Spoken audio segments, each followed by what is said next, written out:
श्रीमद् भागवत 10वें स्कंद में 46वां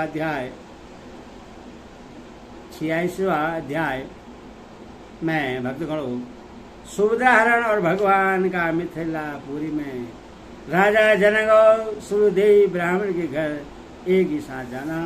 यह कथा आपको सुनाऊंगा, आप उसको ध्यान से सुने और इस चैनल को लाइक एंड सब्सक्राइब जरूर करें। कथा सुनिए। राजा परीक्षित ने पूछा, भगवान मेरे दादा अर्जुन ने भगवान श्री कृष्ण और बलराम जी की बहन सुभद्रा जी से, जो मेरी दादी थी, किस प्रकार विवाह किया, मैं यह जानने के लिए बहुत उत्सुक हूँ। श्री सुखदेव जी ने कहा, परीक्षित एक बार अत्यंत शक्तिशाली अर्जुन तीर्थ यात्रा के लिए पृथ्वी पर विचरण करते हुए प्रभास क्षेत्र पहुंचे।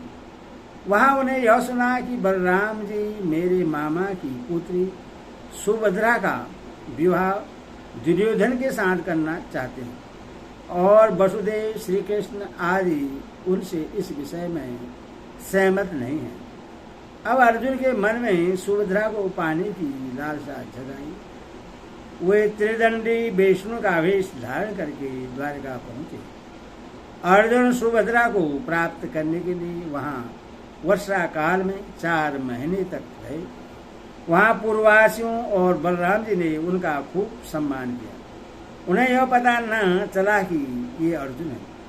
एक दिन बलराम जी ने अतिथि के लिए उन्हें निमंत्रित किया और उनको वे अपने घर ले आए। त्रिदंडी वेशधारी अर्जुन को बलराम जी ने अत्यंत श्रद्धा के साथ भोजन सामग्री निवेदित की और उन्होंने बड़े प्रेम से भोजन किया। अर्जुन के भोजन के समय वहां विवाह योग्य परम सुंदरी सुभद्रा को देखा। उसका सौंदर्य बड़े बड़े वीरों का मन हरने वाला था। अर्जुन के नेत्र प्रेम से प्रफुल्लित हो गए। उनका मन उससे पाने की आकांक्षा से शुद्ध हो गया और उन्हें उसे पत्नी बनाने का दृढ़ निश्चय कर लिया। परीक्षित, तुम्हारे दादा अर्जुन भी बड़े ही सुंदर थे। उनके शरीर का गठन, भाव, भंगी स्त्रियों का हृदय स्पर्श कर लेती थी। उन्हें देखकर सुभद्रा ने भी मन में उन्हीं को पति बनाने का निश्चय किया। वह तनिक मुस्कुराकर लजीली चितवन से उनकी ओर देखने लगी। उसने अपना हृदय उन्हें समर्पित कर दिया। अब अर्जुन केवल उसी का चिंतन करने लगे और इस बात का अवसर ढूंढने लगे कि इससे कब हर ले जाओ। सुभद्रा को प्राप्त करने की उत्कंठ कामना से उनका चित्त चक्कर काटने लगा। उन्हें तनिक भी शांति नहीं मिलती थी। एक बार सुभद्रा जी देव दर्शन के लिए रथ पर सवार होकर द्वारिका दुर्ग से बाहर निकली। उसी समय महर्षि अर्जुन ने देवी की, वसुदेव और श्री कृष्ण की अनुमति से सुभद्रा का हरण कर लिया। रथ पर सवार होकर वीर अर्जुन ने धनुष उठा लिया और जो सैनिक उन्हें रोकने के लिए आए उन्हें मार पीट कर भगा दिया। सुभद्रा के निर्जन रोते चिल्लाते रह गए और अर्जुन जिस प्रकार सिंह अपना भाग लेकर चल देता है वैसे ही सुभद्रा को लेकर चल पड़े। यह समाचार सुनकर बलराम जी बहुत बिगड़े। वे वैसे ही शुद्ध होते जैसे पूर्णिमा के दिन समुद्र। परंतु भगवान श्री कृष्ण तथा अन्य सुहृदय संबंधी ने उनके पैर पकड़कर उन्हें बहुत कुछ समझाया बुझाया। तब वे शांत हुए। इसके बाद बलराम जी ने प्रश्न होकर वर वधू के लिए बहुत सा धन सामग्री, हाथी, रथ, घोड़े और दास दहेज में भेजे। श्री सुखदेव जी कहते हैं, परीक्षित, विदेह की राजधानी मिथिला में एक गृहस्थ ब्राह्मण थे। उनका नाम था सुरदेव। वे भगवान श्री कृष्ण के परम भक्त थे। वे एकमात्र भगवत भक्ति से ही पूर्ण मनोरथ, परम शांत, ज्ञानी और विरक्त थे। वे गृहस्थाश्रम में रहते हुए भी किसी प्रकार का उद्योग नहीं करते थे। जो कुछ मिल जाता उसी से अपना निर्वाह कर लेते थे। पारबंदवश प्रतिदिन उन्हें जीवन निर्वाह भर के लिए सामग्री मिल जाया करती थी, अधिक नहीं। वे उतने से ही संतुष्ट भी थे और अपने वर्णाश्रम के अनुसार धर्म बारे में तत्पर रहते थे। प्रिय परीक्षित, उस देश के राजा भी ब्राह्मण के समान ही भक्तिमान थे। मिथिल वंश के उन प्रतिष्ठित नरपति का नाम था बहुलाक्ष। उनमें अहंकार का लेस भी न था। श्रुदेव और बहुलाक्ष दोनों ही भगवान श्री कृष्ण के प्यारे भक्त थे। एक बार भगवान श्री कृष्ण ने उन दोनों पर प्रश्न होकर दारुक से रथ मंगवाया और उस पर सवार होकर द्वारिका से विधि देश की ओर प्रस्थान किया। भगवान के साथ नारद, वामदेव, अंत्री, वेदव्यास, परशुराम, असित, आरुणि, मैं, सुखदेव, बृहस्पति, कौरव, मैत्री, च्यवन आदि ऋषि भी थे। प्रसिद्ध वे जहाँ जहाँ पहुँचते वहाँ के नागरिक और ग्रामवासी प्रजा पूजा की सामग्री लेकर उपस्थित होते। पूजा करने वालों को भगवान ऐसे जान पड़ते मानव ग्रहों के साथ साक्षात सूर्य नारायण उदय हो रहे हैं। परीक्षित उस यात्रा में अनर्थ धन्व कुरु, जंगाल, कंग, मत्स्य, पांचाल, कुंती, मधु, केकई, कौशल, अण आदि अनेक देशों के नर नारियों ने अपने नेत्र रूपी दोनों से भगवान श्री कृष्ण के उन्मुक्त हास्य और प्रेम भरे चितवन से युक्त मुखारबिंद के मकरंद रस का पान किया। त्रिलोक गुरु भगवान श्री कृष्ण के दर्शन से उन लोगों की अज्ञान दृष्टि नष्ट हो गई। प्रभु दर्शन करने वाले नर नारियों को अपनी दृष्टि से परम कल्याण और तत्व ज्ञान का ध्यान करते चल रहे थे। स्थान स्थान मनुष्य और देवता भगवान की उस कीर्ति का गान करके सुनाते जो समस्त दिशाओं को उज्जवल बनाने वाली एवं समस्त असुरों का विनाश करने वाली है। इस प्रकार भगवान श्री कृष्ण धीरे धीरे विधि देश में पहुंचे। प्रसिद्ध भगवान श्री कृष्ण के स्वागमन का समाचार सुनकर नागरिक और ग्रामवासियों के आनंद की सीमा न रही। वे अपने हाथों में पूजा की विविध सामग्रियां लेकर उनकी आगवानी करने आए। भगवान श्री कृष्ण का दर्शन करके उनके हृदय और मुख कमल प्रेम और आनंद से खिल उठे। उन्होंने भगवान को तथा उन मुनियों को जिनका नाम केवल सुन रखा था, देखा न था, हाथ जोड़ मस्तक झुकाकर प्रणाम किया। मिथिला नरेश, भौशाल और सुदेव ने यह समझ के जगत गुरु भगवान श्री कृष्ण हम लोगों पर अनुग्रह करने के लिए ही पधारे हैं, उनके चरणों में गिरकर प्रणाम किया। बहुलाक्ष और सुदेव दोनों ने ही एक साथ हाथ जोड़कर मुनि मंडली के सहित भगवान श्री कृष्ण को आतिथ्य ग्रहण करने के लिए निमंत्रित किया।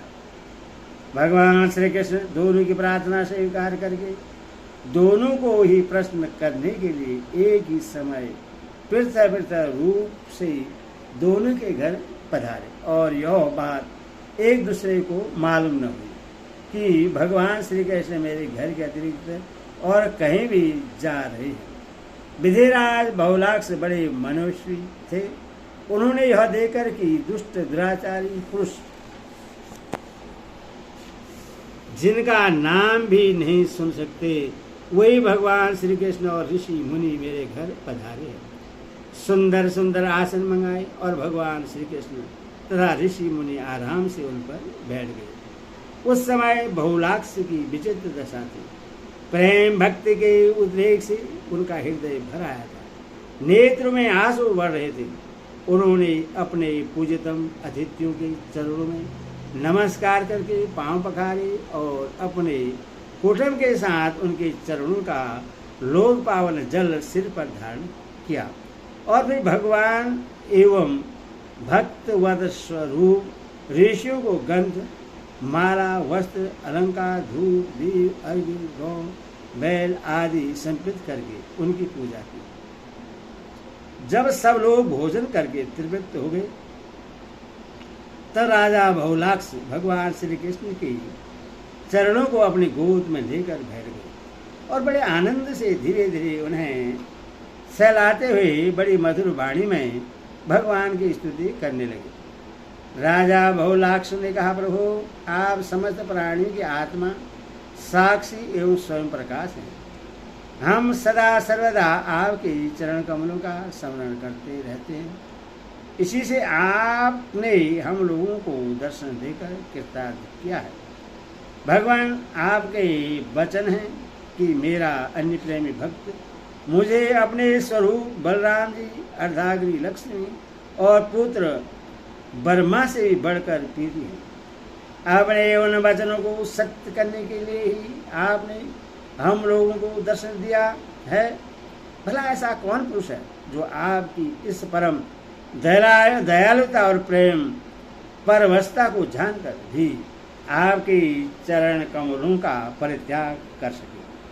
पर हो जिन्होंने जगत की समस्त वस्तु का एवं शरीर आदि का भी मन से परित्याग कर दिया है, उन परम शांत मुनियों को आप अपने तक को भी दे डालते हैं। आपने यदुवंश में अवतार लेकर जन्म मृत्यु के चक्कर में पड़े हुए मनुष्य को उससे मुक्त करने के लिए जगत में ऐसे विशुद्ध यश का विस्तार किया है जो त्रिलोकी के पाप ताप को शांत करने वाला है। पर हो आप अचिंत्य अनंत ऐश्वर्य और मायर्द की निधि है। सबके चित्त को अपनी ओर आकर्षित करने के लिए आप सच्चिदानंद स्वरूप परब्रह्म हैं। आपका ज्ञान अनंत है। परम शांति का विस्तार करने के लिए आप ही नारायण ऋषि के रूप में तपस्या कर रहे हैं। मैं आपको नमस्कार करता हूँ। एक अनंत आप कुछ दिनों तक मुनि मंडली के साथ हमारे यहाँ निवास कीजिए और अपने चरणों की धूलि से इस निमिवंश को पवित्र कीजिए। परीक्षित, सबके जीवनदाता भगवान श्री कृष्ण राजा बहुलाक्ष की यह प्रार्थना स्वीकार करके मिथिलावासी नर नारियों का कल्याण करते हुए कुछ दिन वहीं रहे। मेरी परीक्षित, जैसे राजा बहुलाक्ष भगवान श्री कृष्ण और मुनि मंडली के पधारने पर आनंद मग्न हो गए थे, वैसे श्रुदेव ब्राह्मण भी भगवान श्री कृष्ण और मुनियों को अपने घर आया देकर आनंद विहल हो गए। वे उन्हें नमस्कार करके अपने वस्त्र उछाल उछाल कर नाचने लगे। श्रुदेव ने चटाई, पीढ़े और कुशासन बिछाकर उन पर भगवान श्री कृष्ण और मुनियों को बैठाया, स्वागत भाषण आदि द्वारा उनका अभिनंदन किया तथा अपनी पत्नी के साथ बड़े आनंद से सबके पांव पखारे। प्रसिद्ध महान सौभाग्यशाली श्रुदेव ने भगवान और ऋषियों के चरणोदक से अपने घर और कुटुंबियों को शीश दिया। इस समय उनके सारे मनोरथ पूर्ण हो गए थे। वे हर्षातिरेक से मत वाले हो रहे थे। तदंतर उन्होंने फल, गंध, खस की सुवासित निर्मल एवं मधुर जल, सुगंधित मिट्टी, तुलसी, कुश, कमल आदि अनायास प्रात पूजा सामग्री और सत्व गुण बनाने वाले अन्न से ही सबकी आराधना की। उस समय श्रुदेव जी मन ही मन तर्कना करने लगे कि मैं तो घर गृहस्थी के अधेरे कुएं में गिरा हुआ हूँ, अभागा हूँ। मुझे भगवान श्री कृष्ण और उनके निवास स्थान ऋषि मुनियों का, जिनके चरणों की धूल ही समस्त तीर्थों को तीर्थ बनाने वाली है, समागम कैसे प्राप्त हो गया। जब सब लोग आतिथ्य स्वीकार करके आराम से बैठ गए तब श्रुदेव अपने स्त्री, पुत्र तथा अन्य संबंधियों के साथ उनकी सेवा में उपस्थित हुए। वे भगवान श्री कृष्ण के चरण कमलों का स्पर्श करते हुए कहने लगे। श्रुदेव ने कहा, प्रभु आप अव्यक्त रूप प्रकृति और जीवों से परे पुरुषोत्तम है। मुझे आपने आज ही दर्शन दिया हो, ऐसी बात नहीं है। आप तो तभी से सब लोगों से मिले हुए हैं जब से आपने अपनी शक्तियों के द्वारा इस जगत की रचना करके आत्मसत्ता के रूप में इसमें प्रवेश किया है। जैसे सोया हुआ पुरुष स्वप्न अवस्था में अविद्यावश मन ही मन स्वप्न जगत की सृष्टि कर लेता है और उसमें स्वयं उपस्थित होकर अनेक रूपों में अनेक कर्म करता हुआ प्रतीत होता है, वैसे ही आपने अपने में ही अपनी माया से जगत की रचना कर ली है और अब इसमें प्रवेश करके अनेक रूपों में प्रकाशित हो रही है। जो लोग सर्वदा आपकी लीला कथा का श्रवण कीर्तन तथा आपकी प्रतिमाओं का अर्चन बंधन करते हैं और आपस में आपकी चर्चा करते हैं, उनका हृदय शुद्ध हो जाता है और आप उसमें प्रकाशित हो जाते हैं। जिन लोगों का चित्त लौकिक वैदिक आदि कर्मों की वासना से भयमुख हो गया है, उनके हृदय में रहने पर भी आप उनसे बहुत दूर हैं। किंतु जिन लोगों ने आपके गुणागान से अपने अंतकरण को सगुण संपन्न बना लिया है, उनके लिए चित्तवृत्तियों से आग्रह होने पर भी आप अत्यंत निकट हैं। प्रभु, जो लोग आत्म तत्व को जानने वाले हैं, उनके आत्मा के रूप में ही आप स्थित है और जो शरीर आदि को ही अपना आत्मा मान बैठे हैं, उनके लिए आप अनात्मा को प्राप्त होने वाली मृत्यु के रूप में हैं। आप महत्त्व आदि कार्य द्रव्य और प्रकृति रूप कारण की नियामक है, शासक हैं। आपकी माया आपकी अपनी दृष्टि पर पर्दा नहीं डाल सकती, किंतु उसने दूसरों की दृष्टि को ढक रखा है। आपको मैं नमस्कार करता हूँ। स्वयं प्रकार प्रभु, हम आपके सेवक हैं, हमें आज्ञा दीजिए कि हम आपकी क्या सेवा करें। नेत्रों के द्वारा आपका दर्शन होने तक ही जीवों के कलेश रहते हैं। आपके दर्शन में ही समस्त कलेशों की परिसमाप्ति है। श्री सुखदेव जी कहते हैं, परीक्षित, शरणागत भयकारी भयहारी भगवान श्री कृष्ण ने सुखदेव की प्रार्थना सुनकर अपने हाथ से उनका हाथ पकड़ लिया और मुस्कुराते हुए कहा। भगवान श्री कृष्ण ने कहा, प्रिय सुखदेव, ये बड़े बड़े ऋषि मुनि तुम पर अनुग्रह करने के लिए ही यहाँ पधारे हैं। ये अपने चरण कमलों की धूल से लोगों को पवित्र करते हुए मेरे साथ विचरण कर रहे हैं। देवता, पुण्य क्षेत्र और तीर्थ आदि तो दर्शन, स्पर्श, अर्चन आदि के द्वारा धीरे धीरे बहुत दिनों में पवित्र करते हैं, परंतु संत पुरुष अपने दृश्य से ही सबको पवित्र कर देते हैं। यही नहीं, देवता आदि में जो पवित्र करने की शक्ति है, वह भी उन्हें संतों की दृष्टि से ही प्राप्त होती है। सुखदेव, जगत में ब्राह्मण जन्म से ही सब प्राणियों से श्रेष्ठ है। यदि वह तपस्या, विद्या, संतोष और मेरी उपासना, मेरी भक्ति से युक्त हो, तब तो कहना ही क्या है।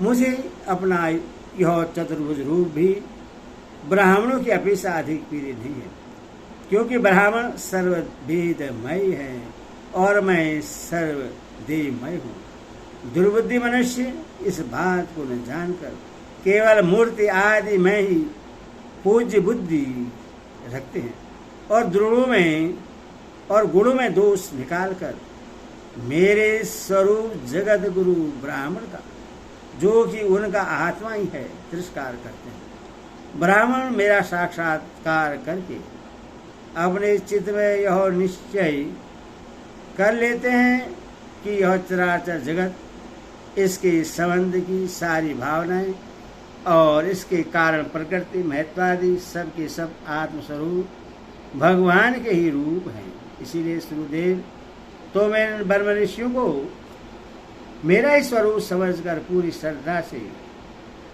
इनकी पूजा करो।